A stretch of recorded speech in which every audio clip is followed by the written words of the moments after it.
Morrissey. Paul is the Program Director of the Division of Organ Transplantation at the Rhode Island Hospital. Morrissey is also the Assistant Medical Director of the New England Organ Bank. His clinical experience is in renal transplant and dialysis access surgery. Morrissey is concerned about the potential complications that extreme weather events impose on practicing medicine and providing adequate health care to clients. Please join me in welcoming Dr. Morrissey.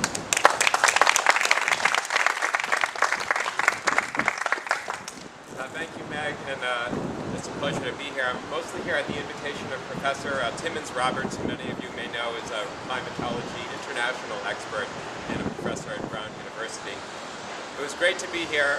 It's great to receive the invitation. I received the invitation several weeks ago, and last night at the dinner table I was speaking to my family. My 3 children said to me, "Dad, what do you know about climate?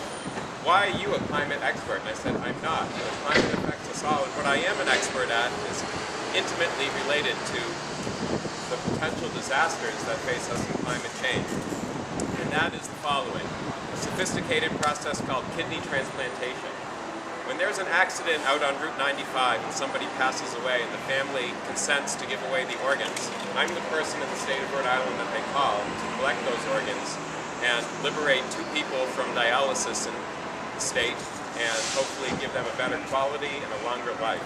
And this is a very sophisticated process. It involves communication, it involves travel, it involves many services within the hospital. Many times the kidneys come to us from out of regions. We might get a kidney from Florida or Texas or California. Just think about the disaster for the individual Rhode Islander who can't be transplanted because the kidney that originated in California can't be flown into TF Green because we're facing a natural disaster. So all of these natural disasters that are potential from climate change affect us all. We've already had power outages at Rhode Island Hospital where some fellow surgeons of mine did surgery by flashlight to complete procedures that had already begun before we had the power outage. Now the hospital has since refurbished the generators and purchased new generators, so that won't happen again. But think about all the hospitals having to do the same to prevent natural disasters that will be increasing in likelihood and frequency in years to come.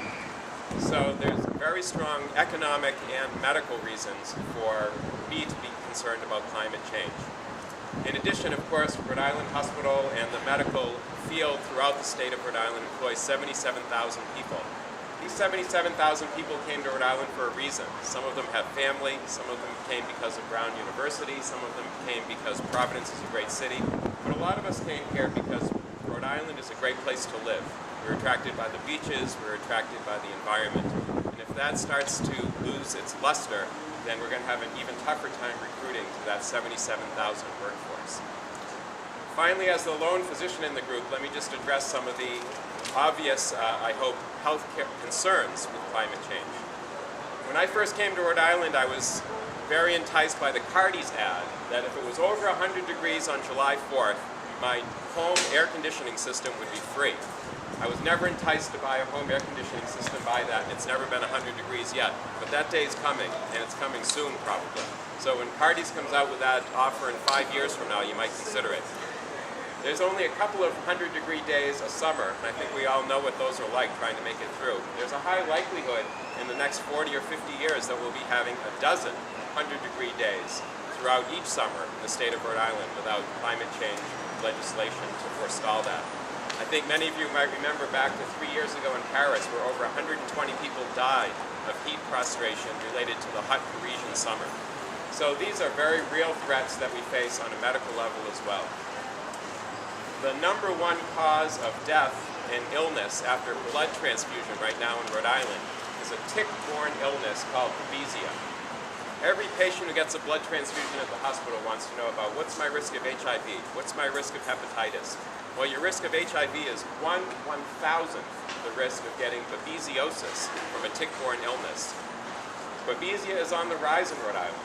Why is it on the rise? Because the state is rising, because pests that are attracted to, that attract ticks are increasing in number, and babesia is the number 1 health blood transfusion-related problem in Rhode Island, and Rhode Island has the highest rate in the nation of babesia infection related to blood transfusion.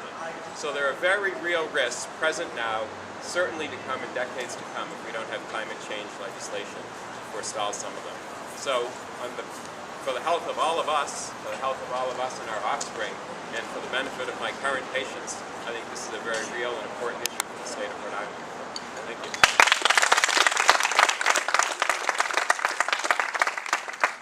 Very much, Dr.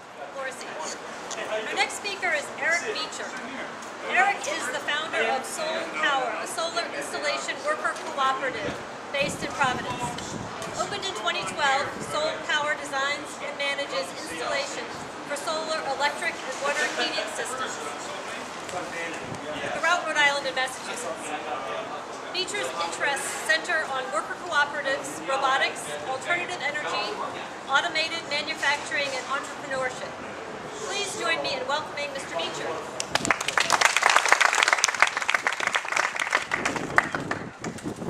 Thanks to everyone who organized this event here. So as mentioned, I started Soul Power, a solar installation company. Based right here in Providence, we install all over Rhode Island and in Massachusetts. And I'm probably the most self-interested panelist up here today because our business ties directly to the fight against climate change. So if Rhode Island decides that it wants to prioritize reducing carbon emissions, then solar is one part of that solution. And so our business is going to grow as we start to put that in the forefront of our minds. And likewise, if we ignore the effects of climate change, then the solar industry isn't going to last in Rhode Island, and we're going to see the effects of that. And so I'm here to support this legislation because it's very important to get that focus in our legislators' minds. I started this company in order to fight climate change, but it's not really possible without the incentives that come from the state of Rhode Island. And so we have to make sure that this industry stays in the forefront of our minds. So this legislation is a great step in recognizing that climate change is a big issue and also in prioritizing it. And we're already paying the costs of climate change. As you heard with flooding in Blackstone Valley and power outages at our hospitals, those costs are only going to increase over time, especially if we don't do anything about climate change. And so I think it's time to drop our reactionary strategy and start to focus on preventative measures. And so I'd like to, return on the benefits from our investments. And so I'd rather be installing solar panels on Brown University and on our hospitals than instead going and cleaning up our pollution or going and repairing, flood damage, things like that. So I think it's a much better use of our resources, and this legislation will enable us to put that money up front and prevent a lot more damage downstream. And so the solar industry, I guess we could use all the support we can in order to help fight climate change. So if we stopped ignoring the costs of our carbon emissions and our pollution, then solar would be cost effective today. But as it stands with all the ways we turn our blind eye to that, it seems like fossil fuels are much cheaper than alternative forms of energy, which are going to put clean energy on the grid.